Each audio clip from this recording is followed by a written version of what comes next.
Capital TV Uttar Pradesh देख रहे हैं आप। मैं हूं आपके साथ राधिका राज। वक्फ कानून जब पास भी नहीं हुआ था तब से सियासत में हड़कंप मचा हुआ है और इसी बीच मौलाना कल्बे जवाद का बयान सामने आया है, जहां वो यूपी सरकार पर जमकर निशाना साधते नजर आए हैं। तो क्या है पूरा मामला, जानेंगे विस्तार से इस रिपोर्ट में।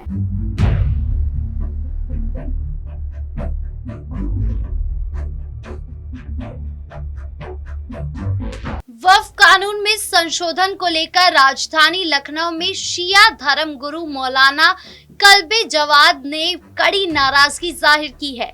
उन्होंने सरकार पर आरोप लगाया है कि वक्फ कानून का असली उद्देश्य वक्फ की जमीनों पर स्थायी रूप से कब्जा करना है। मौलाना ने कहा कि इस कानून से सिर्फ मुसलमानों की ही नहीं बल्कि हर धर्म के वक्फ की संपत्ति को खतरा है। मौलाना जवाद ने आरोप लगाया कि लखनऊ में प्रतिष्ठित इंदिरा भवन और जवाहर भवन जो सरकार के बड़े कार्यालय हैं, वक्फ की जमीन पर बनाए गए हैं। उन्होंने कहा कि ये जमीनें वक्फ की है और कांग्रेस सरकार ने इन्हीं जमीनों पर ये भवन बनाए थे।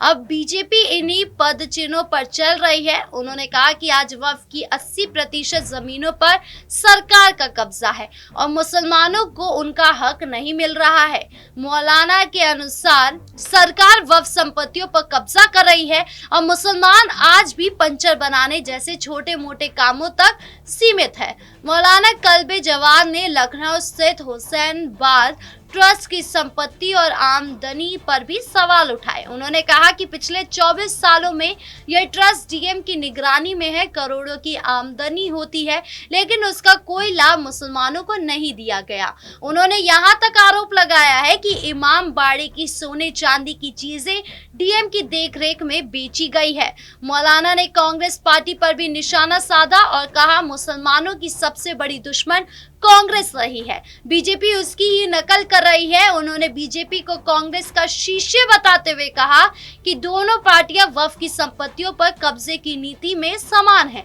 मौलाना जवाद ने अपने मुसलमान पंचर बना रहा है वाली टिप्पणी को लेकर सफाई भी दी और कहा कि सिर्फ मुसलमान ही नहीं हर धर्म के लोग पंचर का काम करते हैं।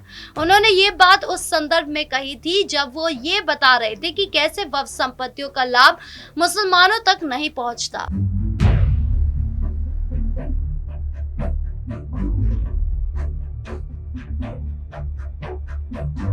आपको बता दें कि यूपी में वक्फ की सबसे ज्यादा संपत्ति मौजूद है, जिस पर सरकार ने एक्शन लेते हुए अब तक 58 एकड़ की जमीन जब्त भी कर ली है, जिस पर आने वाले समय पर स्कूल, कॉलेज, अस्पताल जैसे जरूरतमंद इमारतें बनाई जाएगी। आपकी इस मामले पर क्या राय है, कमेंट बॉक्स में जरूर बताएं। वीडियो अच्छी लगी हो तो लाइक शेयर करें और चैनल को सब्सक्राइब करना ना भूलें। नमस्कार।